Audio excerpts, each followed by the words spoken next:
Hi, we're here at SHOT Show 2018 with Brandon Hembree, who is the co-director of the Precision Rifle Series. Correct. Brandon, we really appreciate you spending some time with us here at SHOT Show. Welcome on board. Thank you, Ed, Steve. Let me know what you guys want to go over, and we'll kind of go with that. But, you know, as far as the Precision Rifle Series, it's growing a lot. The production class is going to be a huge hit for a lot of new guys coming out. Different rifle manufacturers and optic manufacturers, ammo sponsors, and everybody else are looking really to help grow the sport. Yeah. And so they're making products specifically for precision rifle. Now, it's grown by gangbusters. Now, for the folks that follow the sport, some folks may or may not be aware that it's undergone a ownership change. So it was owned by a group of investors, and Brian Dennis purchased the PRS middle of last year. Can you give us a little bit of background in terms of the future direction and what's changed, if anything, at this point? There's not been a lot of rule changes and stuff per se. Most of it has been just kind of, instead of a bunch of guys just kind of taking it on as part-time. Mm-hmm. Now there's 4 of us full-time taking this and trying to take it to the next level. And so it's just really about giving the shooters and the sponsors more avenue to be able to, receive points and to compete in the long range, precision rifle series. Give them more opportunities where they're not travel 8+ hours to get to a match to be able to shoot the points. And trying to make it to where we can have more families and stuff like that kind of get out there as a whole.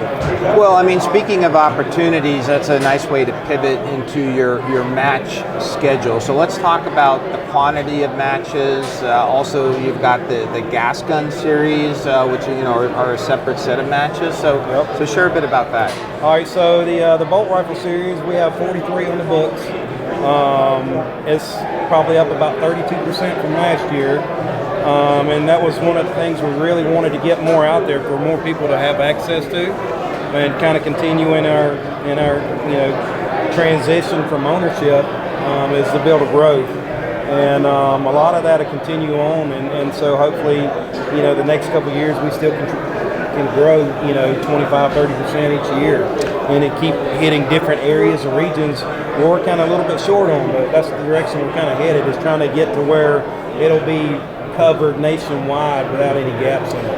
43 bolt, and then how many for the gas gun? All right, so the gas gun series will be 5 to 8 solid matches. Okay. And we're looking for venues that can support those numbers and make sure they're real quality matches. It'll have our full support going into this year. Ron Castle's got a lot to do with that, and myself included. So the biggest thing was last year it was there was put in some areas that were kind of left, I would guess, say open, and there wasn't much of a following in that region where that specific match was at. So we're going to make sure that the venues are heavy venues where they have a heavy population of people that are club series members and that kind of stuff to kind of help facilitate getting more people to those matches, so they'll fill up and they'll get the points and stuff like that. So, well, as you're looking at the growth in the number of matches, where are you seeing that growth occur geographically, or are you seeing more youth or women getting into this?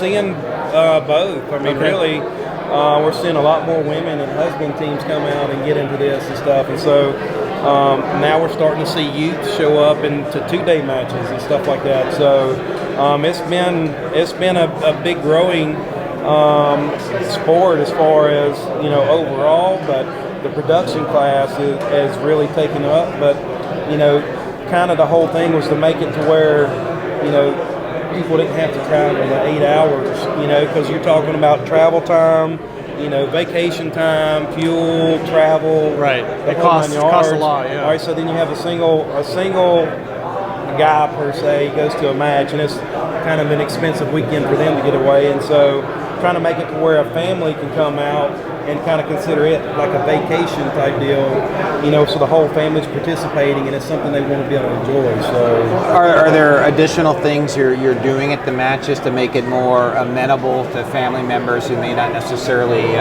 be shooters? That's something we're working on, and we have more divisions now. So we have a youth division, a ladies division, production, tactical, open, and having some other things coming along the way. And as far as the gas gun series, we took it to be tack only instead of tack light and tack heavy. So it's tactical and open division. And then we kind of took it back and instead of making a mandatory 3-match rule where, for your points to count, we dropped it down to 2. Okay. To make it more accessible for guys that are kind of, on the fence about going and having to commit to 3 gas gun matches, so they can only, now can commit to 2, and gives them a little bit more wide open choices and makes sure that kind of stuff is, a little bit easier for them to kind of venture into it. So I've really seen a lot of interest and growth, particularly in the production division. New shooters may not have the budget, or maybe they're not sure they want to spend that much money getting into a sport. So for production class, what are sort of the rules around that? All right, so the production class is it's a $2,000 MSRP cap for the production rifle, and then it's another $2,000 cap MSRP for the optics. And so the real thing is to keep it to where somebody can come in, say with a stock rifle from numerous manufacturers who have stepped up to the plate, really to kind of cater to our shooters in a production class. And so there's been a lot of offerings brung to the table for 18. Magpul has a new rifle. Ruger's coming out with some other stuff for their continued line. Remington, Seekins has stepped up big time, and a bunch of other sponsors are stepping up and kind of catering to the production guys. So I mean, it's come a long ways. Been talking with optics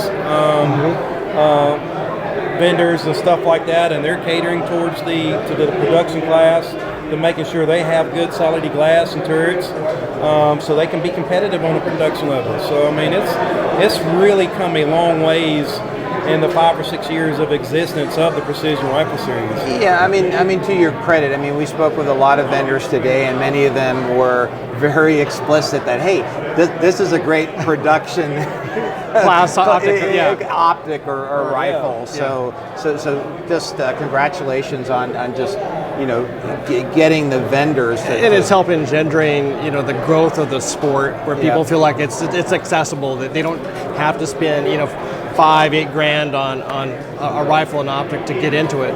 And that's kind of the whole entail, is trying to make it more affordable. Even if guys don't want to compete on a Tiger Woods level, they're able to compete against each other in that division. Yeah. And so it doesn't require you to have $10,000 worth of gear to be able to be competitive. And even all the way down to the ammo vendors and stuff like that, there are a bunch of them are stepping up and I would say more specific calibers for long-range precision rifle. So, I mean, speaking of, you mentioned youth earlier, you mentioned affordability. Here at SHOT Show, there's just a lot of buzz around rimfire. You got Ruger with their rimfire RPR. Voodoo Gunworks has a rimfire rifle, Remington 700 footprint, so you can just pop it in your chassis. You get a heavy barrel, you close your eyes. You'd have a hard time telling the difference between that and your match rifle. Do you see yourselves doing anything with rimfire? We do, actually. We've got a bunch of guys out there kind of putting some stuff to the test, and they're going to run a 22 series. And I've kind of put it out there kind of vaguely to kind of keep it under precision rifle. So we're not going to limit the match directors on what works for them and what doesn't, because what might work for one match director and his venue, it may not work as well for another match. Yeah. And so it's not just like one size fits all. It's like you cater to what will work for yours. And so say like down in the southeast, we might have really light switchy winds, which we could get away with maybe smaller targets. Where out west, you might show up to a match and have 30, 40 mile an hour winds. So that's going to be a lot tougher challenge, trying to shoot a 22, and we're trying to keep it to where they can stretch these things out to 300 yards or so. And so I've got a set of rules wrote out for it and kind of put it out there to those guys and see how it winds up. And that way we can kind of, test it out for this year. And then next season we can really bring it to a regional and even possibly a national level and kind of showcase that. So there's a lot of big bringings of manufacturers for the Rimfire series and the ammo sponsors, along optics. I mean the whole industry is really catering to all types of disciplines from the precision rifle, whether it be rimfire, centerfire, production, and that sort of thing. So it's come a long way. What sort of support does the PRS give to the folks that actually want to host a match? A lot of places it's the toughest thing to find is land, and I know we've run into a number of landowners that love the sport of the shooting sports and like, hey, I'd love to host a match. What can I do? Or maybe it's a new match director that they've held some local club matches, but they want to kind of move it up and actually do something on a national level. All right, so kind of the deal with that is we're basically putting together a match in a trailer, and so we'll be able to host and bring in a whole complete package, to a landowner who has the land but doesn't have the knowledge or the requirements, as far as steel and that kind of stuff to be able to put on a national level event. Or if they wanted to start a new club and we can kind of come in and give them a lot of direction. Gotcha. And really be able to help get those guys going and give them some leadership and give them some direction, that's kind of conducive to what the Precision Rifle Series is about. Well, good. Now, I'd like to go ahead and bring on somebody to talk more about the social media aspects and the website. So we'll have Mollie go ahead and come on in. Brandon, we appreciate talking to you. Hey, thank you, Steve. All right, Brandon, thank you very much. All right. Okay. So Mollie, welcome aboard. So tell us a bit about your role at the Precision Rifle Series. So I am the director of sponsorship and social media for the Precision Rifle Series. I'm handling our Facebook page, our Instagram, and then interacting with all of our sponsors throughout the year. Well, let's talk a little about the website. So it's been upgraded, it's been changed recently for the 2018 season. What other changes can we expect as you guys are moving forward? We are in the final stages of releasing our new website. Okay. We are working to add a lot of functionality and features that I think the shooters are really going to appreciate. One of the things that we are doing is there's going to be an interactive map on the website that is going to show the location of all the PRS matches, so that you can look on the map and easily see around you where all the matches are going to be. And then in the profile section of the website, there's also going to be a map with ranges in your area. That'll cut down on a lot of research that people are doing. Well, no, the emails that we get. Yeah. I mean, people are like, so where's the nearest place I can shoot? They can go, they'd register for an account on precisionrifleseries.com, log into their profile, it would know where they're located. Oh, that's great. Show them the ranges around themselves, and we're also going to have matches of other disciplines listed. So we're working to create a database and a resource for all shooters, not just precision rifle shooters. Oh, that's clever. The end game, the long-term goal for the website is, like I said, to become a resource. We're hoping to move to the point where in a few years we'll be able to offer online training, we'll be able to have a forum, and it can be truly an educational resource for new shooters, as well as giving you the information about the matches so that you can come out and apply that knowledge. Right. Yeah, I mean, talk a bit about that online training. I know right now it's a little aspirational. Some of the details, I guess, might not be completely solidified. But as a bit of a teaser, maybe tell folks, what they could expect, how they would, take advantage of that. resource? In the short term, we're going to be launching a blog with the new website. So in the short term, we're going to be providing educational articles in blog format. Some of the things that we've talked about are working with sponsors to show how to best use their products. You know, how to most efficiently deploy your tripod on the clock. Doing segments on reloading, showing people the proper way to use their reloading equipment. And I feel like the video streaming would be very similar, would be an extension of that, just in greater depth and detail. And you'll probably link to some of our match video to illustrate how not to.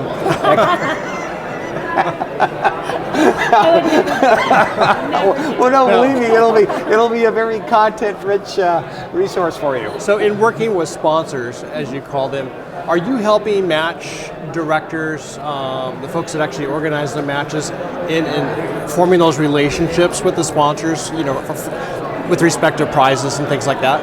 So what we've done for 2018, previously, the match directors have gone to the sponsors individually to try and get prize table donations. In 2018, we're taking all of that into Precision Rifle Series. Sponsors are going to work directly with us, and then we are taking that burden off the match directors. That's great. Oh, wow. So that we can deal with the sponsors, we can deal with getting the products, and then we can distribute those products to the matches. I would imagine then that would create more consistency match to match as far as what's on the. Okay. So that when you show up at a match, you're going to know that it's going to have a solid prize table, not going to show up to some matches and have the first 105 people get prizes, and some matches the first 30. Okay. So we're going to try and provide consistency that way. And we're also trying to kind of take that burden a little bit off both the sponsors from having to be contacted by so many points, and having one point of contact allows us to be more accountable, be more efficient, and really streamline the whole process. In that world of competition, if folks want to compete and actually be ranked, how does that work? Do they register? How are their points tracked, and so on? So if you do want to compete, you go to our website, precisionrifleseries.com/membership. You sign up for your membership. It's $100 a year for your membership. If you would like to shoot gas gun and bolt gun, there is a code on the website that will give you 50% off the second membership. So you could shoot both series for $150. Okay. Once you have your membership, you need to compete in at least 2 of the gas gun matches for your points to count towards the finale, or 3 of the bolt gun matches. The scoring is based on the top shooter who wins the match being 100%, and then it goes down a percentage from that, and then points are assigned. So let's say I compete in 6 national level matches. Are you taking into account the top scores or an average? Or? The top 3 scores. Okay. Or in the gas gun, it'll be the top 2 scores. So you present a lot of options to the shooter. You got tactical division, production division, and so forth. So just to kind of demystify some of the options, I'll just speak for myself. just kind of summarize. Okay, you're a bolt gun shooter. What are your options, your classes to participate, and then same for a gas gun shooter. Gas gun this year we simplified it a little bit. There's just going to be open and tactical. So tactical is going to be your 308, your 5.56, your 223. Okay. And then everything else will be open. Okay. So if you are not shooting a military law enforcement caliber, you're going to fall into the open gas. So the 6.5 Creedmoor guy is going to be shooting. Okay, great. It'll be an open. For the bolt guns, it's similar. Most people are going to fall into the open class. That's going to be your 6mm, your 6.5, your 6-dasher, any of those calibers. And then tactical, specifically the 308 and the 223. And the bullet weight limitations for 308 and 223 are the same as they were? Same. We're having no rule changes with that. We also have classes, like we talked about. We have the production class, we have the ladies class, the juniors class, the seniors class, and the military law. I've got to ask, what's the stipulation for seniors? 50? You're getting really... Oh, I'm turning 50 in March. Man, we may actually take away a prize this year. I just eliminated a lot of my competitors. Right, exactly. We're going to dominate the seniors class. Yeah, exactly. Okay. All right, I'm excited now. Now, just going back again. Okay, so let's say you sign up for production. Is it further bifurcated by like production tactical if it's 308 or 223 and then production open, or is it just production? Production is just production class. Irrespective of what you shoot. Yes. So I got a lot of friends that are coming into the sport. We compete on the club level. How do you guys track that? And is there a similar $100 fee to compete at that level and count, have your points tabulated? There is actually no fee to compete in the production class. Okay. The club series. You can just go to the website. You can create a profile. You will be assigned to your region. We have 8 regions throughout the country. Okay. And then the points are all tracked on our website as well. There's a club series page with sub-pages for each of the regions. Okay. So you'll be able to see in your region how you are comparing with all the shooters. Gotcha. There's also a schedule on each regional page so that you can see all of the club series matches that are planned in your region. Okay. Typically about 2 a month per club. And the regions have anywhere from 2 to 14 clubs depending on the region. Is it possible, let's say I want to compete at the club series, but I want to go shoot with my friend in Utah that's in the Rocky Mountain series. Can my points in that club series get applied, or is there any sharing of points across? Reciprocity. Yeah, basically? across regions. Yeah. The majority of your points need to come from your region. Okay. We're not saying you cannot shoot outside of your home region. Some people geographically are going to stick close to 2. Right. But if you are hoping to qualify for the finale via the regional sponsor, It's got to be in your region. regional spots. Okay. And we do have 24 regional spots that go to the overall pro finale. Okay. It needs to be primarily for the points. Okay. Since we're getting into administrative detail, and I know folks are going to ask this, okay, so you sign up for a production, and you're now an old codger, like us, okay? Are you eligible for production senior, or is it like in other words, You're trying to. It sounds like you are trying to eliminate all the competitors. or do you have to pick? It's like, okay, if I'm, so you're in there as a senior, right? And you have a production rifle. I mean, is the senior points just calculated just based on overall match points, or just based on if you're shooting production or tactical? And it's Currently on the website, you have to choose one. Okay. So you can be a senior or production. You can shoot in both, and at some matches you might, take top production and top senior, if you're lucky. So that's possible. But on your profile on the website, it is limited to 1. okay. So the website will enforce or limit the gaming. Okay, I'm going to change the subject a little bit here. So I know you recently did a couple of Facebook Lives on PRS. Great job, by the way, on gear. Now, historically, a lot of the survey stuff on the gear was done with Calzant. Has Precision Rifle Series taken that over? You guys basically running your own survey on the gear the pros use? We did this year. Okay. Carl didn't put anything out in 2017, so for the 2017 finale, we decided we were going to go ahead, take it on ourselves, pull the shooters at the match, and put out the results. When the new website comes out and the blog comes out, we would like to flesh that out, do something similar, have posts like that for all the gear on the blog. And we would really kind of like to take up that mantle and be providing that kind of content, from the horse's mouth, as it were. Yeah, awesome. Well, I can tell you people are following that. There were some vendors here that, made it very clear. Guess what? Yeah. Here we are in that list. We're in the top 10 list. Absolutely. And for 2018, we're going to change the way it's administered a little bit, and it's actually going to be a requirement for the shooters to register for the finale. So before they can register for their slot in the finale, they'll have to fill out the survey. Okay, I like that. So this year we were a little bit incomplete. We had about 15-20% of people who did not respond and did not fill out the survey. So next year we should have 100% completion and really be able to drill down. We're going to add some categories, break some things down a little bit more. It's going to be very valuable. Yeah, it's always very interesting to see the trends. Yeah, absolutely. I found that very interesting. Absolutely. Mollie, we really appreciate your time with us, and we really wish the Precision Rifle Series all the best in 2018. Well, thank you so much for Thank having you. us on, guys. It's always a pleasure. Remember, folks, we hope you found that useful. Life's an adventure. Stay on target.